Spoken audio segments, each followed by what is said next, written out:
고요한 밤, 달빛마저 숨죽인 암흑 속에서 이야기가 시작됩니다. 때로는 달콤한 꿈처럼, 때로는 섬뜩한 악몽처럼 우리를 찾아오는 삼국유사 속 깊은 이야기들. 오늘은 그 중에서도 평범한 인간의 욕망이 어떻게 뒤틀리고 파멸로 치닫는지 그 서늘한 진실을 파헤쳐 보려 합니다. 전설과 역사의 경계에서 피어난 기묘한 사건들을 통해 인간 내면의 가장 어두운 그림자를 마주하는 시간이 될 것입니다. 단순한 옛 이야기가 아닙니다. 지금껏 당신이 알지 못했던 삼국유사에 숨겨진 얼굴, 그 기괴하고 소름 돋는 진실이 오늘 밤 당신을 찾아갈 것입니다. 먼저 모든 역사가 시작되는 그곳, 태고의 신비가 깃든 단군 신화로 떠나봅니다. 관웅이 인간 세상을 다스리기 위해 하늘에서 내려와 신단수 아래에서 홍익인간의 이념을 펼쳤던 이야기.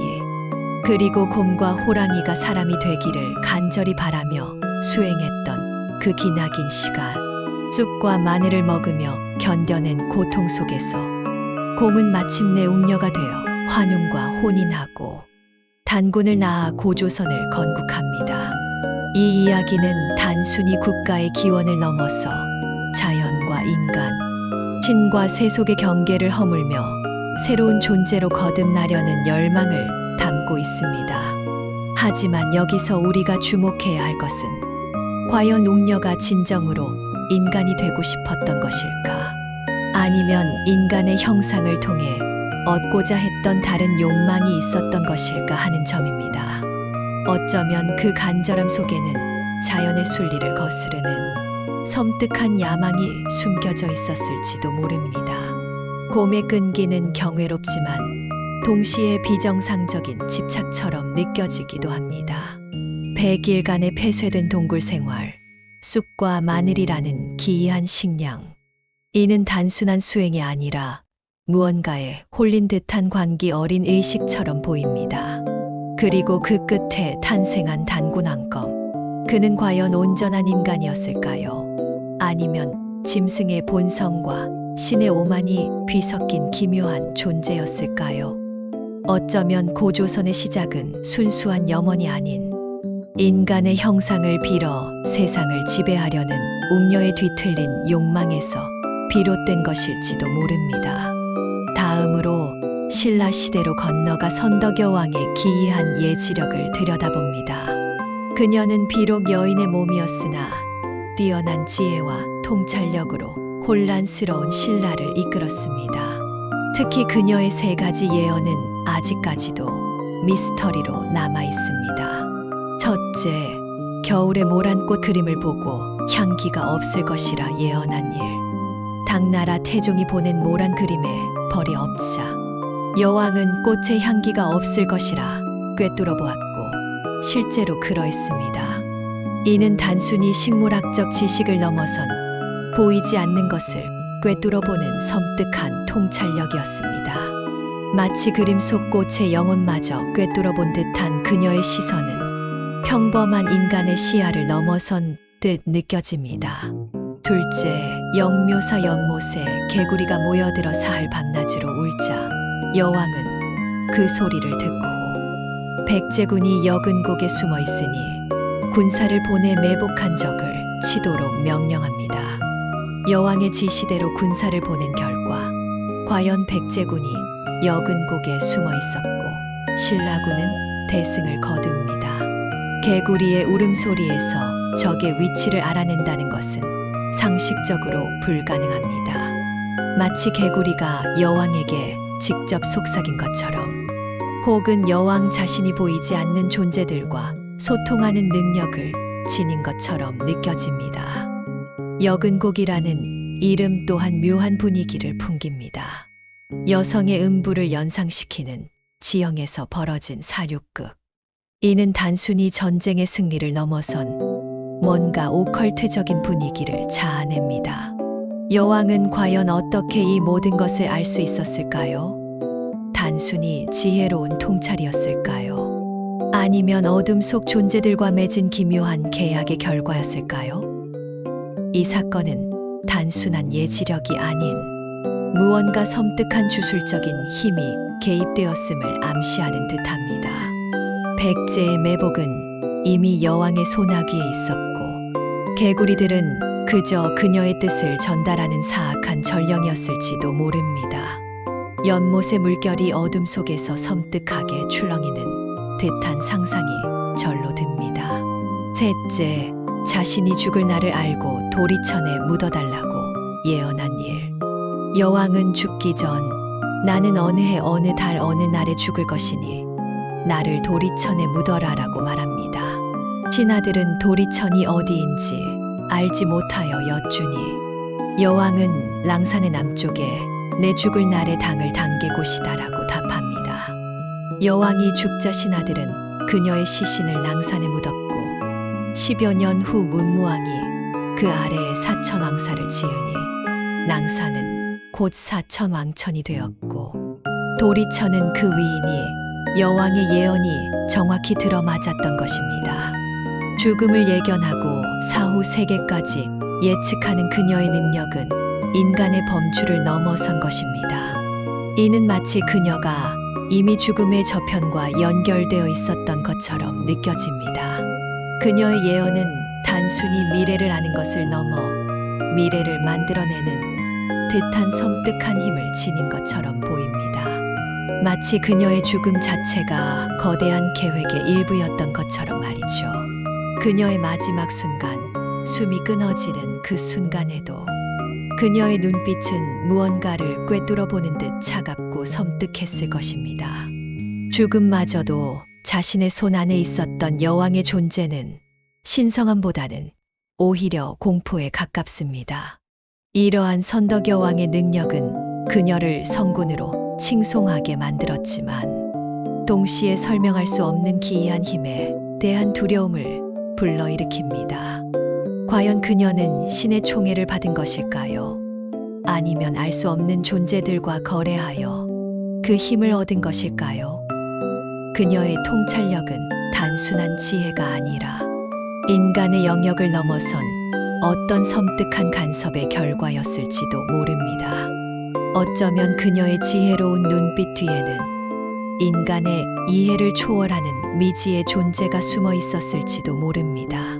그리고 그 미지의 존재는 그녀를 통해 자신의 뜻을 세상에 드러내고 싶어 했을 수도 있습니다.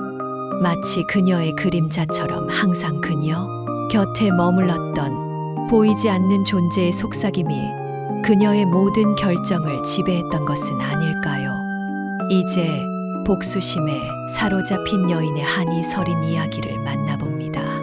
바로 직위와 선덕여왕의 사랑 이야기입니다. 평범한 청년 직위는 우연히 선덕여왕을 보고 첫눈에 반합니다. 하지만 감히 왕을 사모할 수 없는 신부님을 알면서도 그의 마음은 여왕을 향한 걷잡을 수 없는 열망으로 불타오릅니다. 직위는 결국 병이 나 몸져눕게 되고 소문을 들은 여왕은 그를 가엾게 여겨궁으로 부릅니다. 여왕은 직위의 손을 잡고 잠시 위로해 주었고 이 잠깐의 접촉은 직위에게는 꿈과 같았습니다. 그러나 여왕은 바쁜 국정으로 인해 직위를 잊고 떠나버리고 직위는 여왕의 손길에 대한 환상에 사로잡혀 결국 불귀신이 되고 맙니다. 이 이야기는 겉으로는 애절한 사랑 이야기처럼 보이지만 그 이면에는 소름 끼치는 집착과 파멸적인 욕망이 숨어 있습니다. 직위의 사랑은 순수한 흠모가 아니라 여왕을 향한 맹목적인 소유욕과 갈망으로 변질되어 갔습니다. 그는 여왕의 따뜻한 손길을 잠시나마 느꼈지만 그것은 동시에 그를 영원히 올가매는 족쇄가 되었습니다. 그 손길이 사라지자 그의 마음속에는 사랑이 아닌 광기와 절망만이 남았고 결국 그는 불꽃처럼 타오르는 욕망에 스스로를 불태워 버렸습니다. 그의 불꽃은 단순한 열정이 아니라 여왕을 향한 미칠 듯한 갈망과 소유욕의 잔상이었습니다. 직위가 불귀신이 되어 사람들을 해치자 한 스님이 주문을 외워 직위를 물리치는 장면은 당시 사람들이 이러한 비극적인 사랑 이야기를 어떻게 받아들였는지 보여줍니다. 지귀의 비극은 단순한 시련이 아닌 인간의 통제할 수 없는 욕망이 얼마나 무서운 결과를 초래할 수 있는지를 경고하는 섬뜩한 메시지입니다. 어쩌면 선덕여왕의 무심한 손길이 지귀의 운명을 결정진 것이 아니라 이미 지귀의 내면에 숨겨져 있던 파괴적인 욕망이 그 순간을 기다리고 있었던 것일지도 모릅니다. 그의 마지막 숨결이 불꽃으로 변하는 순간 그의 영혼은 영원히 여왕의 맺을 맴도는 섬뜩한 존재가 되었을 것입니다. 궁궐의 밤 아무도 모르게 타오르는 불빛은 혹시 지귀의 한 맺힌 영혼이 여왕을 찾아 헤매는 것은 아닐까요? 그의 불꽃은 꺼지지 않는 집착의 상징처럼 밤하늘을 맴도는 듯합니다. 신라 사회는 불교를 국교로 삼아 미륵불이 현신하기를 염원했습니다. 그 염원이 너무나 간절하여 때로는 기이한 형상으로 나타나기도 했으니 바로 미륵선화와 미시랑의 이야기입니다. 신라 화랑의 우두머리인 풍월주 미시랑은 뛰어난 용모와 지혜로 많은 이들의 존경을 받았습니다. 그러나 그에게는 이루지 못할 간절한 소망이 있었습니다. 바로 미륵선화라는 여인을 향한 사랑이었습니다. 미륵선화는 마치 미륵불이 현신한 듯한 아름다운 외모와 자비로운 성품을 지녔다고 전해집니다. 그녀의 미모는 단순한 아름다움을 넘어 사람들의 영혼을 홀리는 듯한 신비로운 매력을 가지고 있었습니다. 미시랑은 그녀를 사모했지만 그녀는 이미 출가하여 비구니가 되기로 결심한 몸이었습니다. 인간의 욕망과 신성한 염원의 갈등. 미시랑은 미륵선화를 붙잡고 싶었지만 그녀의 뜻을 꺾을 수는 없었습니다. 결국 미시랑은 그녀의 결정을 존중하고 그녀가 부처의 길을 걸을 수 있도록 돕습니다. 그러나 미시랑의 마음속에는 그녀를 향한 간절한 그리움과 이루지 못한 사랑의 아픔이 깊이 새겨져 있었습니다. 미륵선화는 불도가 되었으나 그녀의 아름다움은 여전히 세속의 남자들을 유혹하는 듯했습니다. 마치 인간의 욕망을 시험하는 듯한 존재였던 것입니다. 이 이야기는 단순한 사랑 이야기가 아닙니다. 종교적 신념과 인간적 욕망 사이의 갈등을 극명하게 보여줍니다. 미시랑은 사랑을 포기했지만 그의 마음 속에는 미륵선화에 대한 간절한 염원이 남아 있었습니다. 이 염원이 너무나 강렬하여 어쩌면 미륵선화의 존재 자체가 미시랑의 절박한 소망이 투영된 환영이었을지도 모릅니다. 그녀의 아름다움은 신성한 것이 아니라 미시랑의 왜곡된 욕망이 만들어낸 환상이었을 수도 있습니다. 그리고 그 환상에 갇힌 미시랑은 평생을 그녀의 그림자 속에서 헤매었을 것입니다. 그가 미륵선화를 향해 품었던 감정은 사랑이었을까요? 아니면 자신만의 이상적인 존재를 투영한 뒤틀린 집착이었을까요? 신성한 존재로 추앙받던 그녀의 이미지는 사실 미시랑의 절박한 염원이 만들어낸 섬뜩한 허상이었을지도 모릅니다. 어쩌면 미륵선화는 미시랑의 욕망을 흡수하며 점점 더 영험해지는 기묘한 존재였을지도 모릅니다. 불교의 가르침을 통해 인간의 죄와 업보를 이야기하는 설화도 있습니다. 바로 효소왕 때의 스님 보계와 보덕의 이야기입니다. 보계는 효소왕의 아들로 태어났으나 왕궁의 번잡함을 싫어하고 불도를 닦기 위해 출가합니다. 그는 깊은 산 속에서 수행하며 깨달음을 얻고자 했고 그의 스승은 보덕이었습니다. 보덕 스님은 보계에게 불법의 깊은 진리를 가르쳤고 보계는 스승의 가르침을 따라 수행에 정진합니다. 어느 날 보덕 스님은 보계에게 내가 만약 깨달음을 얻고자 한다면 먼저 너의 죄를 씻어야 한다고 말합니다. 보계는 자신이 지은 죄가 없다고 생각했지만 스승은 내가 태어나기 전 너의 조상이 지은 죄업이 너에게 영향을 미치고 있다고 말합니다. 이는 윤회와 업보라는 불교의 중요한 가르침을 담고 있습니다. 하지만 이 이야기에는 단순한 교훈을 넘어선 섬뜩한 의미가 숨어 있습니다. 복에는 자신의 전생을 보게 되는데 자신이 전생에 잔혹한 살인자였음을 알게 됩니다. 그는 수많은 사람들을 무참히 살해하고 그들의 재물을 빼앗았던 악인이었습니다. 그리고 그의 조상들 또한 잔혹한 방식으로 부를 축적했음을 알게 됩니다. 이러한 전생의 업보가 현생의 자신에게 영향을 미치고 있음을 깨달은 복에는 극심한 고통에 시달립니다. 그는 자신이 지은 죄가 아님에도 불구하고 그 죄의 대가를 치러야 한다는 사실에 절망합니다. 스승 보덕은 내가 지은 죄는 아니지만 너는 그 죄의 그림자를 짊어져야 한다. 그러나 그 그림자를 벗어던질 방법이 있다. 바로 참회와 봉사이다라고 가르칩니다. 복에는 스승의 가르침에 따라 참회하고 불법을 널리 전파하며 세상에 봉사합니다.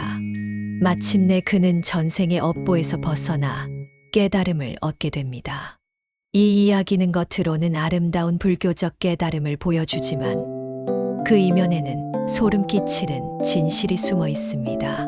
우리는 우리가 알지 못하는 사이에 얼마나 많은 업보의 그림자를 짊어지고 살아가는 것일까요? 복에처럼 알 수 없는 전생의 죄가 현생에 우리를 옥죄고 있을지도 모른다는 생각은 섬뜩합니다. 우리가 겪는 불행이나 고통이 사실은 알 수 없는 과거의 업보로 인한 것이라면 이는 마치 유전되는 저주처럼 아무리 노력해도 벗어날 수 없는 굴레에 갇힌 듯한 느낌을 줍니다. 복에는 자신의 의지와 상관없이 살인자의 업보를 물려받았습니다. 마치 그의 영혼에 전생에 피가 씻기지 않는 낙인처럼 새겨져 있었던 것입니다. 그의 깨달음은 단순한 해탈이 아니라 끔찍한 진실을 직면하고 그 고통을 감내한 결과였습니다. 오늘날에도 우리는 알 수 없는 불행을 겪으며 살아갑니다. 그 불행의 원인이 혹시 복에처럼 알 수 없는 전생의 죄업 때문이라면 이 생각은 우리를 오싹하게 만듭니다. 어쩌면 우리의 삶은 이미 정해진 비극을 향해 나아가고 있는지도 모릅니다. 그리고 우리의 후손들도 우리가 알지 못하는 우리의 죄업을 대물림받을지 모른다는 생각은 공포 그 자체입니다. 신라 흥덕왕 때의 기이한 설화, 지철로와 개숙의 이야기도 흥미롭습니다. 지철로는 경주 금강산에 살던 스님으로 수행에 정진하며 백성을 교화했습니다. 그는 신통력이 뛰어나 사람들의 존경을 받았습니다. 어느 날 지철로는 꿈에서 신령스러운 존재로부터 너는 곧 죽을 것이니 너의 몸을 태워 세상에 남겨라라는 계시를 받습니다. 그는 꿈에서 깨어난 후 신도들에게 자신의 죽음을 예고하고 몸을 태워 화장할 것을 지시합니다. 신도들은 슬픔에 잠겼지만 그의 뜻을 따랐습니다. 그런데 놀라운 일이 벌어졌습니다. 지철로의 몸이 불에 타는 동안 그의 육신은 타지 않고 오히려 황금빛으로 빛나기 시작했습니다. 그리고 그의 몸에서 오색영롱한 사리가 쏟아져 나왔습니다. 이 사리는 단순한 유골이 아니라 마치 보석처럼 빛나는 신비로운 물질이었습니다. 이 소식을 들은 흥덕왕은 지철로의 신통력에 경탄하며 사리를 봉안할 탑을 세우도록 명합니다. 그리고 그의 사리는 영원히 신성한 유물로 추앙받게 됩니다. 그러나 이 이야기에는 우리가 간과해서는 안 될 섬뜩한 부분이 있습니다. 왜 지철로는 자신의 죽음을 예견하고 자신의 몸을 태워 세상에 남기라고 했을까요?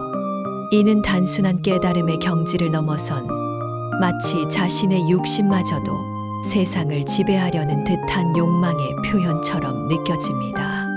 그의 사리는 신성한 것이 아니라 그가 죽어서도 사람들에게 영향력을 행사하고 싶었던 집착의 결정체는 아닐까요?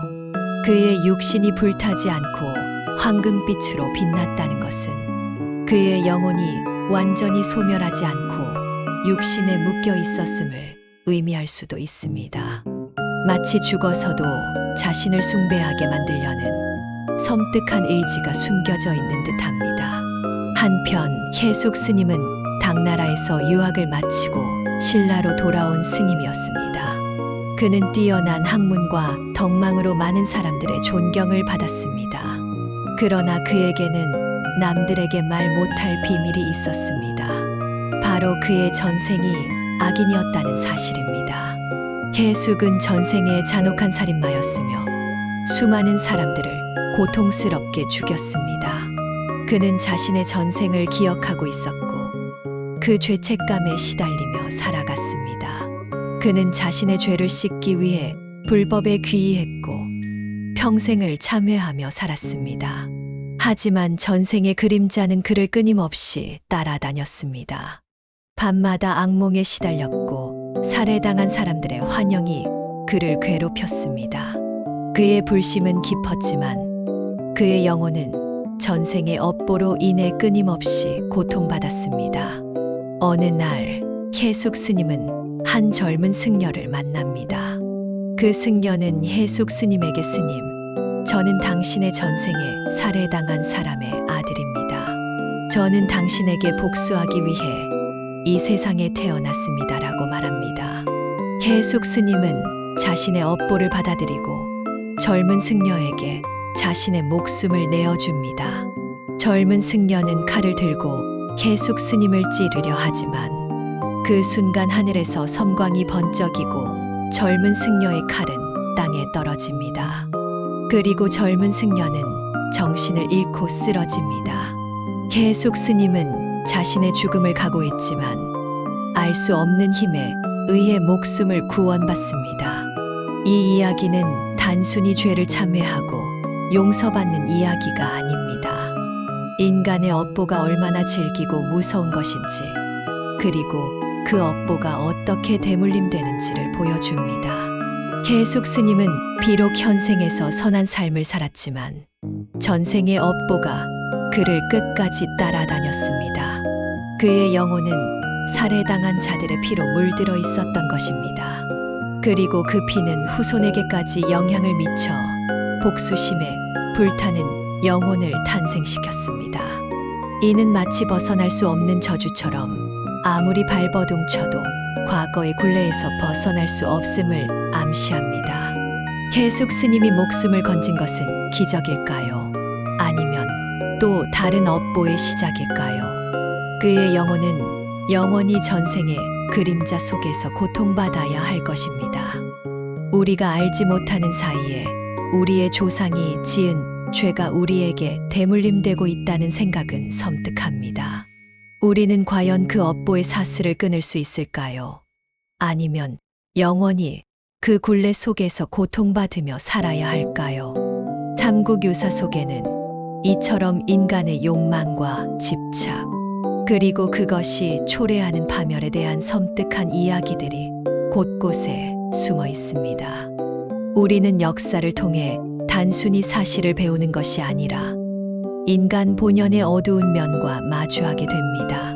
선덕여 왕의 비범한 예지력은 경외로움을 넘어선 섬뜩한 힘으로 다가오고, 지귀의 사랑은 걷잡을 수 없는 집착과 광기로 변질되어 파멸을 불러옵니다.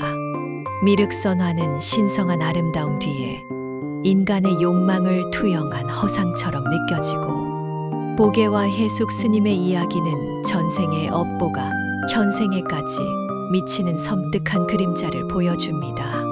이 모든 이야기들은 우리에게 경고합니다. 인간의 욕망은 칼날과 같아서 잘못 다루면 자신뿐만 아니라 주변까지 베어버린다는 것을요. 역사 속에서 반복되는 인간의 비극은 결코 과거의 이야기가 아닙니다. 그것은 지금 이 순간에도 우리 주변에서 벌어지고 있는 일이며, 어쩌면 우리 자신 안에 잠재된 어두운 그림자일지도 모릅니다. 이 밤 삼국유사 속 섬뜩한 이야기들이 당신의 잠 못 이루는 밤을 만들기를 바랍니다. 역사의 그림자는 당신의 발자취를 따라 어둠 속에서 당신을 지켜보고 있을지도 모릅니다. 이 이야기들이 끝나도 당신은 결코 혼자가 아닐 것입니다. 당신의 그림자 속에서 섬뜩한 진실이 당신을 기다리고 있을 테니까요. 조용히 당신의 심장 소리에 귀 기울여 보세요. 그 안에서 당신은 무엇을 듣게 될까요? 아마도 어둠 속에서 속삭이는 삼국유사의 또 다른 이야기가 들려올지도 모릅니다. 그것은 당신의 가장 깊은 욕망을 건드리고 당신의 영혼을 잠식하려는 섬뜩한 속삭임이 될 것입니다. 고요한 밤, 달빛마저 숨죽인 암흑 속에서 이야기가 시작됩니다. 때로는 달콤한 꿈처럼, 때로는 섬뜩한 악몽처럼 우리를 찾아오는 삼국유사 속 깊은 이야기들. 오늘은 그 중에서도 평범한 인간의 욕망이 어떻게 뒤틀리고 파멸로 치닫는지 그 서늘한 진실을 파헤쳐 보려 합니다.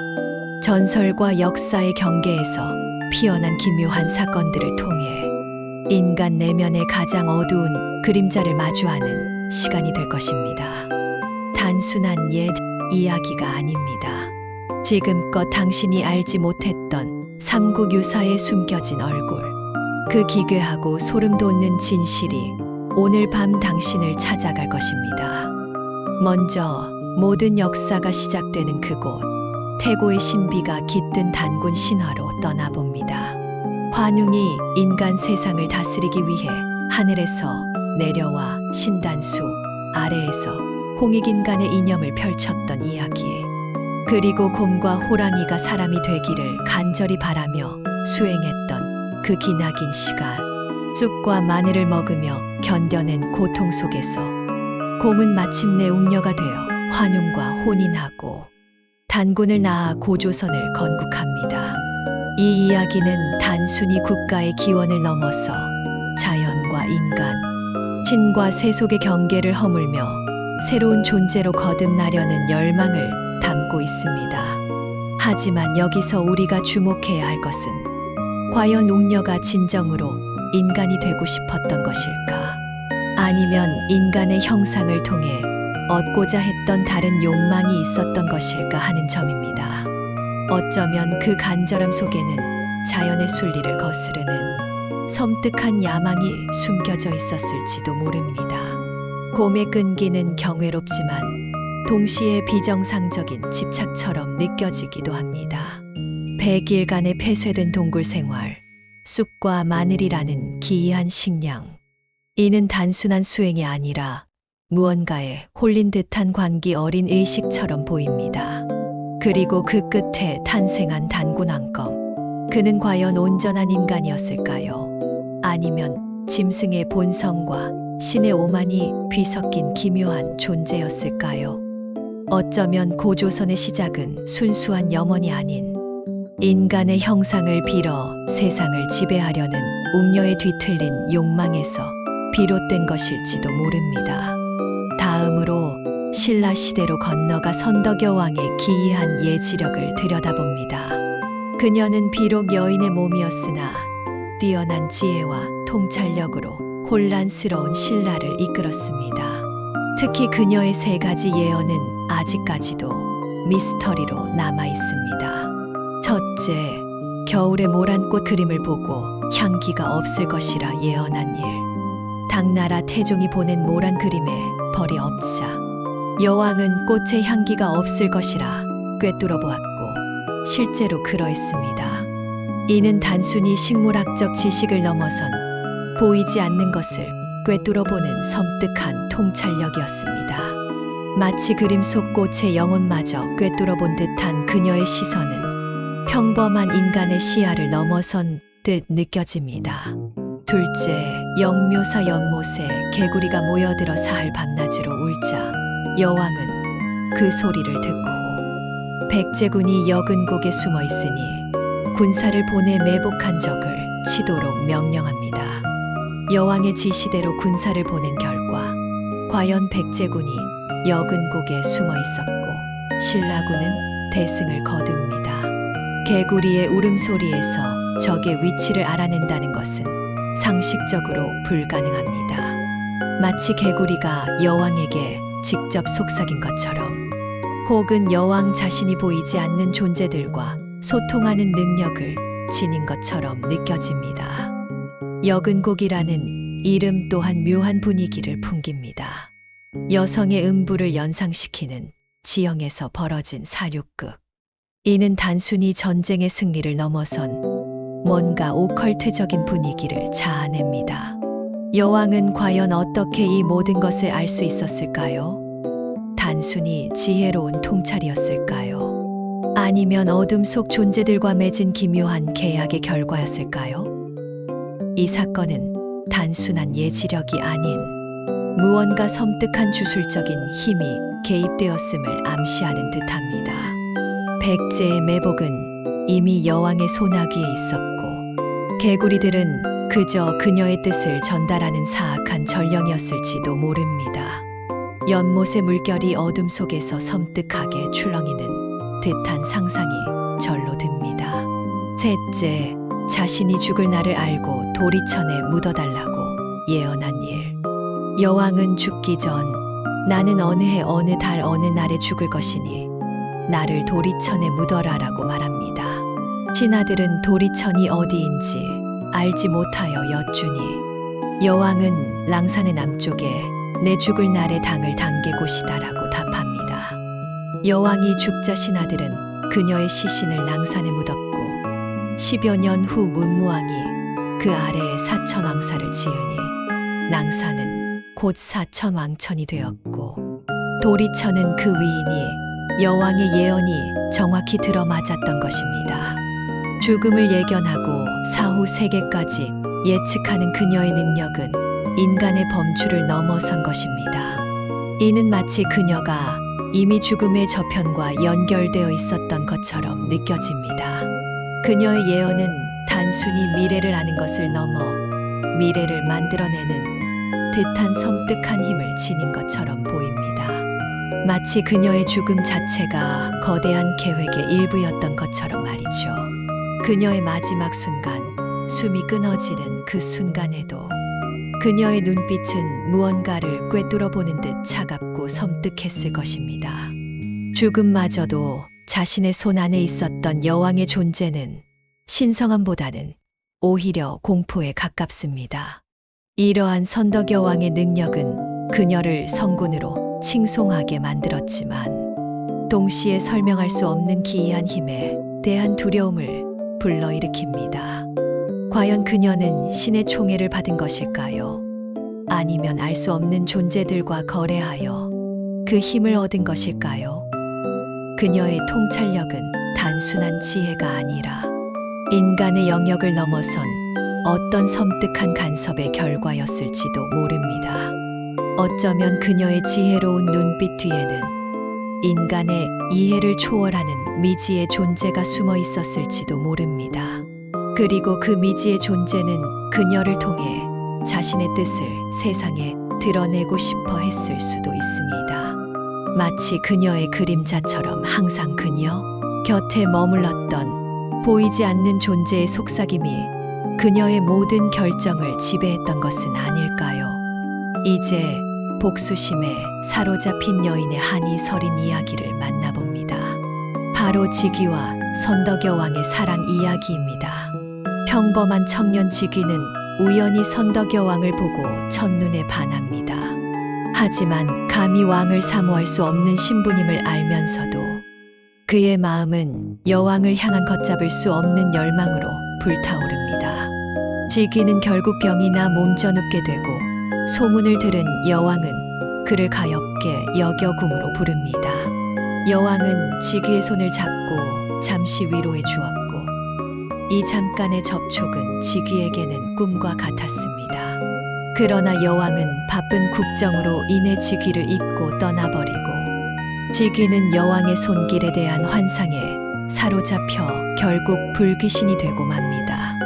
이 이야기는 겉으로는 애절한 사랑 이야기처럼 보이지만 그 이면에는 소름 끼치는 집착과 파멸적인 욕망이 숨어 있습니다. 직위의 사랑은 순수한 흠모가 아니라 여왕을 향한 맹목적인 소유욕과 갈망으로 변질되어 갔습니다. 그는 여왕의 따뜻한 손길을 잠시나마 느꼈지만 그것은 동시에 그를 영원히 올가매는 족쇄가 되었습니다. 그 손길이 사라지자 그의 마음속에는 사랑이 아닌 광기와 절망만이 남았고 결국 그는 불꽃처럼 타오르는 욕망에 스스로를 불태워 버렸습니다. 그의 불꽃은 단순한 열정이 아니라 여왕을 향한 미칠 듯한 갈망과 소유욕의 잔상이었습니다. 지귀가 불귀신이 되어 사람들을 해치자 한 스님이 주문을 외워 지귀를 물리치는 장면은 당시 사람들이 이러한 비극적인 사랑 이야기를 어떻게 받아들였는지 보여줍니다. 지귀의 비극은 단순한 시련이 아닌 인간의 통제할 수 없는 욕망이 얼마나 무서운 결과를 초래할 수 있는지를 경고하는 섬뜩한 메시지입니다. 어쩌면 선덕여왕의 무심한 손길이 지귀의 운명을 결정짓는 것이 아니라 이미 지귀의 내면에 숨겨져 있던 파괴적인 욕망이 그 순간을 기다리고 있었던 것일지도 모릅니다. 그의 마지막 숨결이 불꽃으로 변하는 순간 그의 영혼은 영원히 여왕의 곁을 맴도는 섬뜩한 존재가 되었을 것입니다. 궁궐의 밤, 아무도 모르게 타오르는 불빛은 혹시 지귀에 한 맺힌 영혼이 여왕을 찾아 헤매는 것은 아닐까요? 그의 불꽃은 꺼지지 않는 집착의 상징처럼 밤하늘을 맴도는 듯합니다. 신라 사회는 불교를 국교로 삼아 미륵불이 현신하기를 염원했습니다. 그 염원이 너무나 간절하여 때로는 기이한 형상으로 나타나기도 했으니 바로 미륵선화와 미시랑의 이야기입니다. 신라 화랑의 우두머리인 풍월주 미시랑은 뛰어난 용모와 지혜로 많은 이들의 존경을 받았습니다. 그러나 그에게는 이루지 못할 간절한 소망이 있었습니다. 바로 미륵선화라는 여인을 향한 사랑이었습니다. 미륵선화는 마치 미륵불이 현신한 듯한 아름다운 외모와 자비로운 성품을 지녔다고 전해집니다. 그녀의 미모는 단순한 아름다움을 넘어 사람들의 영혼을 홀리는 듯한 신비로운 매력을 가지고 있었습니다. 미시랑은 그녀를 사모했지만 그녀는 이미 출가하여 비구니가 되기로 결심한 몸이었습니다. 인간의 욕망과 신성한 염원의 갈등. 미시랑은 미륵선화를 붙잡고 싶었지만 그녀의 뜻을 꺾을 수는 없었습니다. 결국 미시랑은 그녀의 결정을 존중하고 그녀가 부처의 길을 걸을 수 있도록 돕습니다. 그러나 미시랑의 마음속에는 그녀를 향한 간절한 그리움과 이루지 못한 사랑의 아픔이 깊이 새겨져 있었습니다. 미륵선화는 불도가 되었으나 그녀의 아름다움은 여전히 세속의 남자들을 유혹하는 듯 했습니다. 마치 인간의 욕망을 시험하는 듯한 존재였던 것입니다. 이 이야기는 단순한 사랑 이야기가 아닙니다. 종교적 신념과 인간적 욕망 사이의 갈등을 극명하게 보여줍니다. 미시랑은 사랑을 포기했지만 그의 마음속에는 미륵선화에 대한 간절한 염원이 남아 있었습니다. 이 염원이 너무나 강렬하여 어쩌면 미륵선화의 존재 자체가 미시랑의 절박한 소망이 투영된 환영이었을지도 모릅니다. 그녀의 아름다움은 신성한 것이 아니라 미시랑의 왜곡된 욕망이 만들어낸 환상이었을 수도 있습니다. 그리고 그 환상에 갇힌 미시랑은 평생을 그녀의 그림자 속에서 헤매었을 것입니다.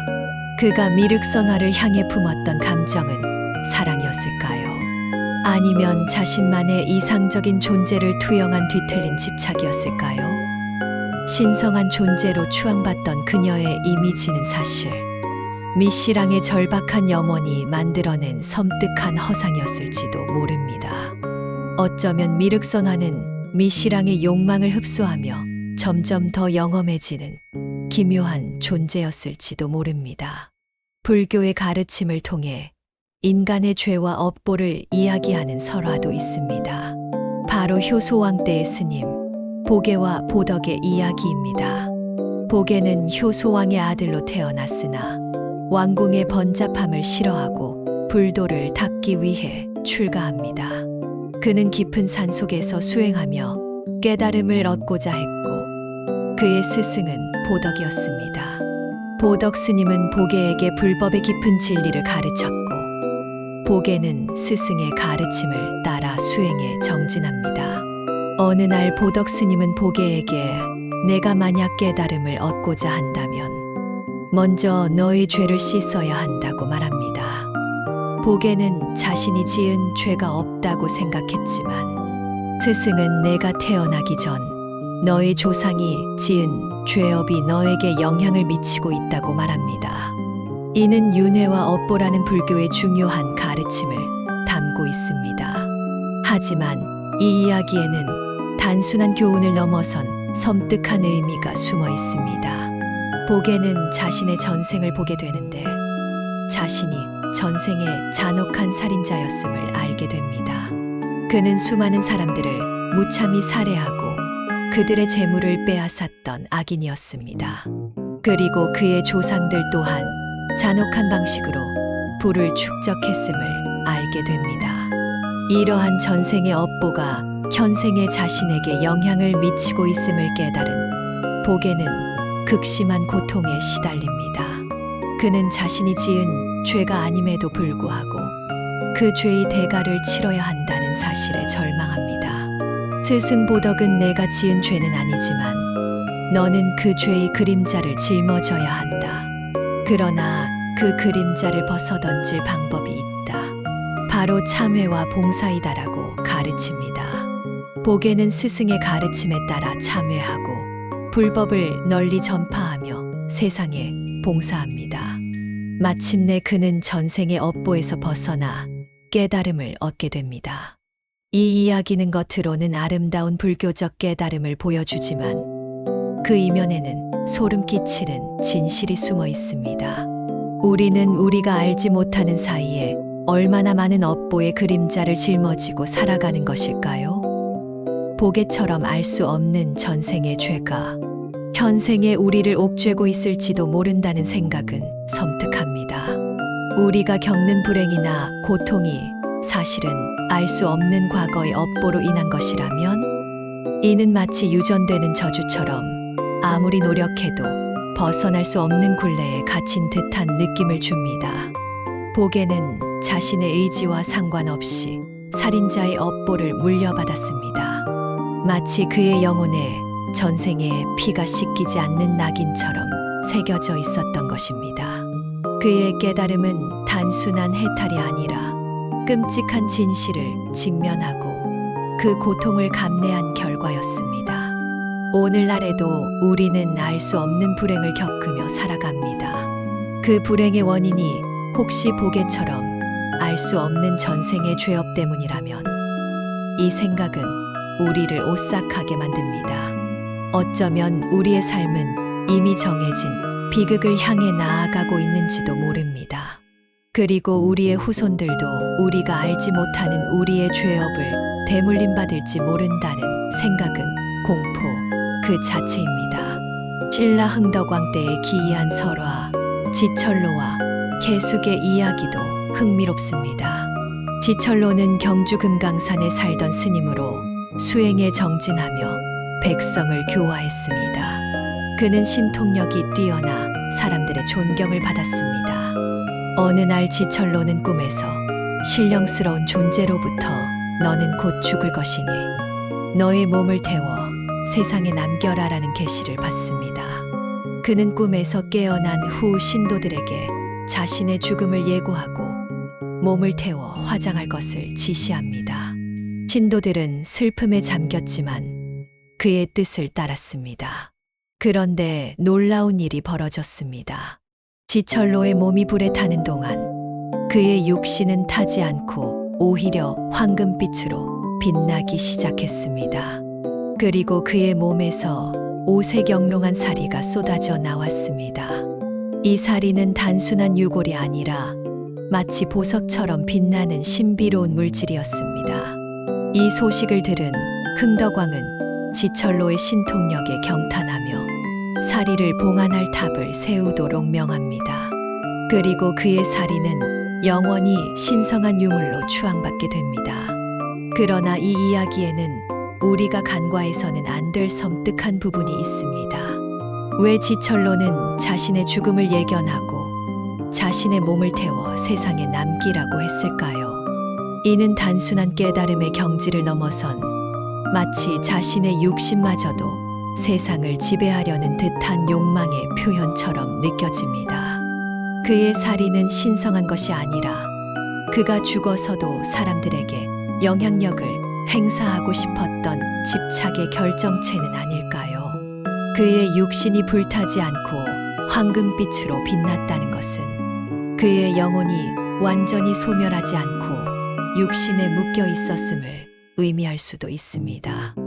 마치 죽어서도 자신을 숭배하게 만들려는 섬뜩한 의지가 숨겨져 있는 듯합니다.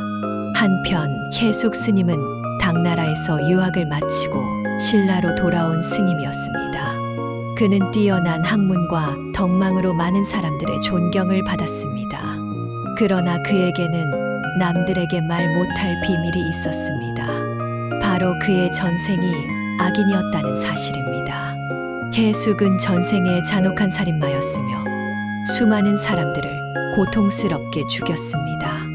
그는 자신의 전생을 기억하고 있었고 그 죄책감에 시달리며 살아갔습니다. 그는 자신의 죄를 씻기 위해 불법에 귀의했고 평생을 참회하며 살았습니다. 하지만 전생의 그림자는 그를 끊임없이 따라다녔습니다. 밤마다 악몽에 시달렸고 살해당한 사람들의 환영이 그를 괴롭혔습니다. 그의 불심은 깊었지만 그의 영혼은 전생의 업보로 인해 끊임없이 고통받았습니다. 어느 날 해숙 스님은 한 젊은 승려를 만납니다. 그 승려는 해숙 스님에게 스님, 저는 당신의 전생에 살해당한 사람의 아들입니다. 저는 당신에게 복수하기 위해 이 세상에 태어났습니다라고 말합니다. 해숙 스님은 자신의 업보를 받아들이고 젊은 승려에게 자신의 목숨을 내어줍니다. 젊은 승려는 칼을 들고 해숙 스님을 찌르려 하지만 그 순간 하늘에서 섬광이 번쩍이고 젊은 승려의 칼은 땅에 떨어집니다. 그리고 젊은 승려는 정신을 잃고 쓰러집니다.